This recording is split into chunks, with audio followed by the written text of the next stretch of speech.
வேலூர் மாவட்டம் காட்பாடியில் நடந்த நிகழ்ச்சியில் கலந்து கொண்ட முன்னாள் அமைச்சர் வைகை செல்வன் செய்தியாளர்களை சந்தித்தார்.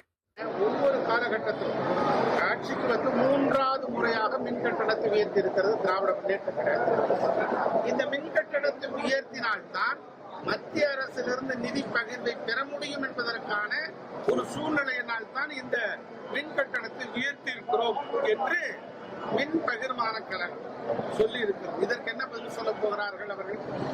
கடந்த முறை 54,000 கோடி இந்த மின் கட்டண உயர்வு மூலமாக 54,000 கோடி லாபம் பெற இருக்கிறது. இதற்கு என்ன கணக்கு? மின் கட்டணத்தை உயர்த்தக்கூடாது என்பதுதான் எங்களுடைய கருத்து மாத்திரமல்ல, தமிழ்நாட்டுடைய மக்களுடைய ஒட்டுமொத்தனுடைய கருத்து.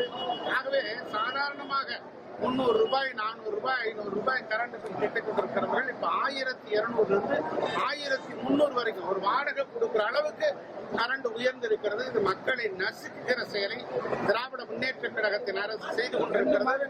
இதற்கு தக்க பதிலடியை வருகிற தேர்தலில் மக்கள் தருவார்கள்.